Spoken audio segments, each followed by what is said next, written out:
Sobat Maestro, sesaat lagi kita akan bersama-sama mengikuti program Hidup Sehat Pilihan Kita. Selamat mendengarkan.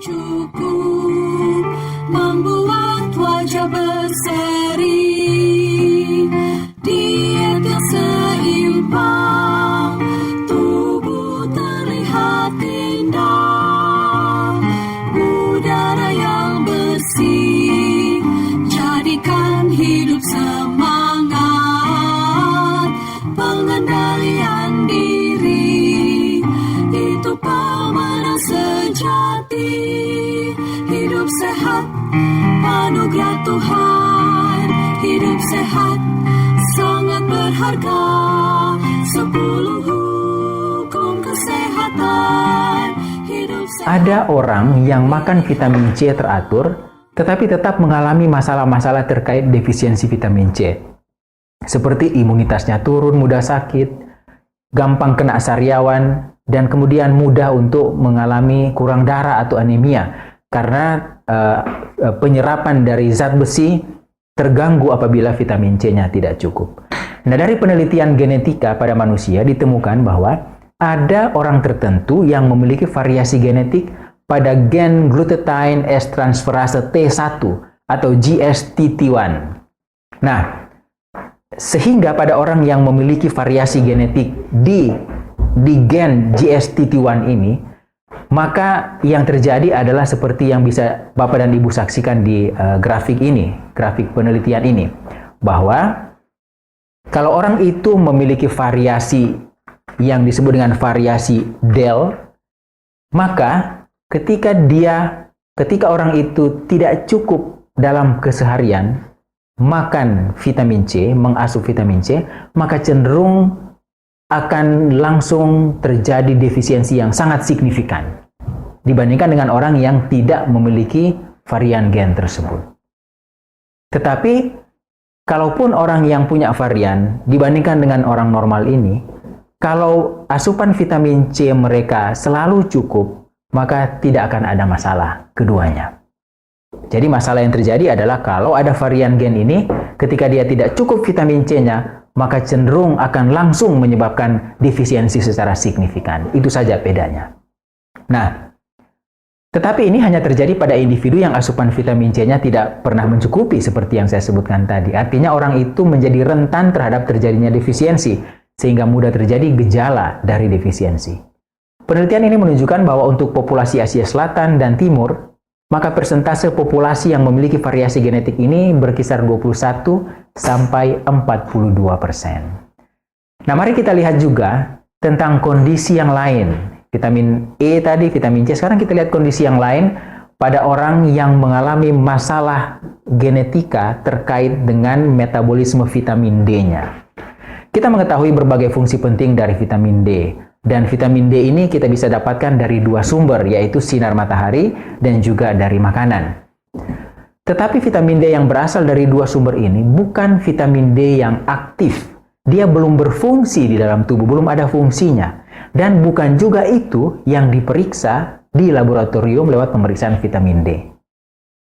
Yang diperiksa di laboratorium, kalau Bapak dan Ibu melakukan pemeriksaan D dan memeriksakan diri di laboratorium, yang diperiksa itu adalah vitamin D produksi yang sudah berasal dari liver. Artinya dari bahan makanan sumber yang namanya vitamin D yang tidak aktif itu sudah masuk ke liver, kemudian dikonversi menjadi yang disebut dengan 25 dihidroksivitamin D. Maka kemudian ketika Bapak dan Ibu melakukan pemeriksaan lab, itulah yang diperiksa.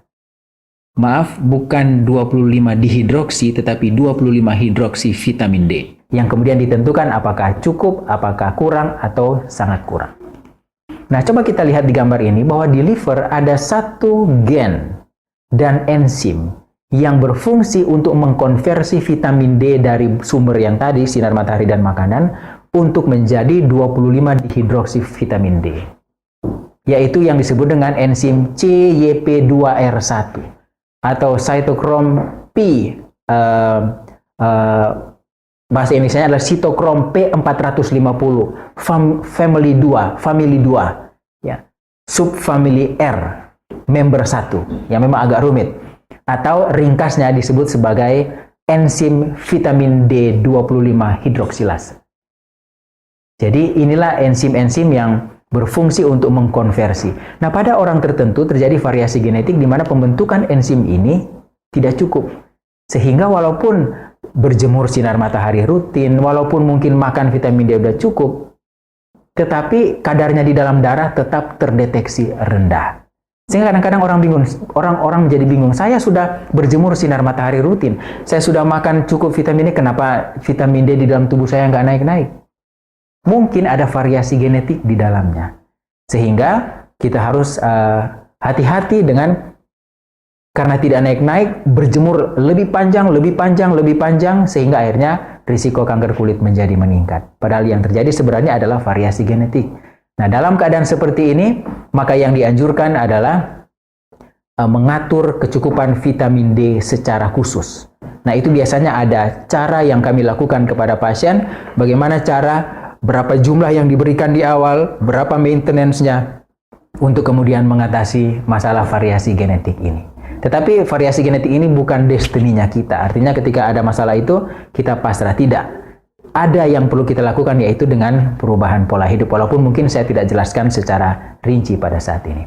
Risiko insufisiensi vitamin D itu sangat meningkat pada orang yang memiliki variasi genetik yang dikenal sebagai varian GG atau GA.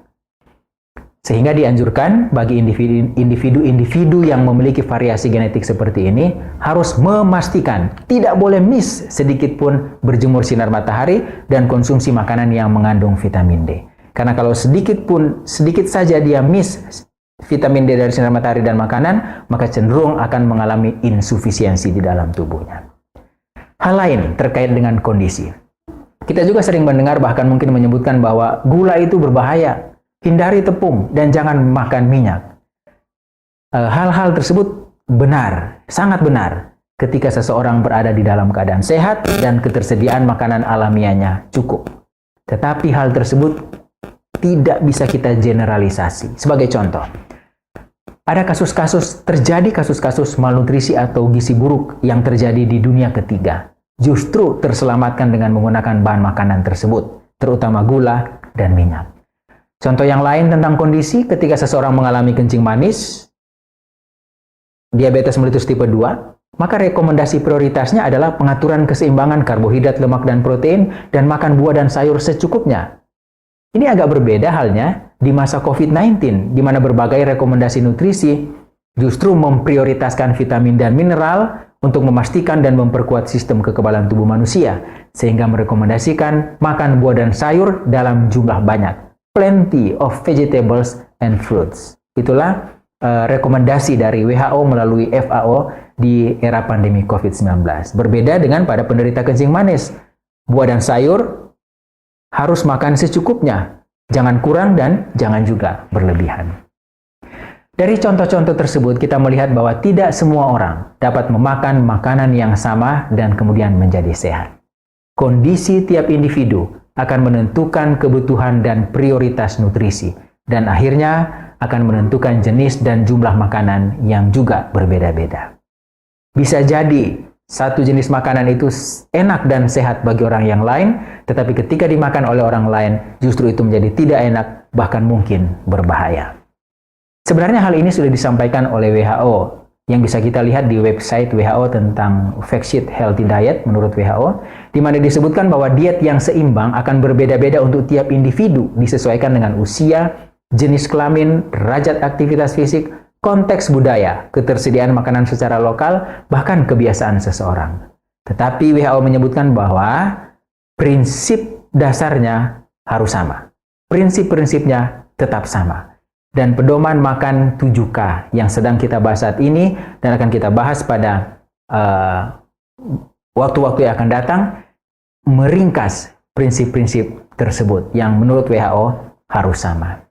Kami berharap apa yang disampaikan saat ini dapat bermanfaat bagi Bapak dan Ibu, dan doa kita bersama adalah kita tetap sehat. Kiranya Tuhan memberkati kita semua. Sobat Maestro, Anda baru saja mendengarkan program Hidup Sehat Pilihan Kita. Terima kasih atas kebersamaan Anda. Istirahat yang cukup. wajah berseri, diet yang seimbang, tubuh terlihat indah, udara yang bersih, jadikan hidup semangat, pengendalian diri, itu pemenang sejati. Hidup sehat, anugerah Tuhan. Hidup sehat, sangat berharga. 10 hukum kesehatan. Hidup sehat.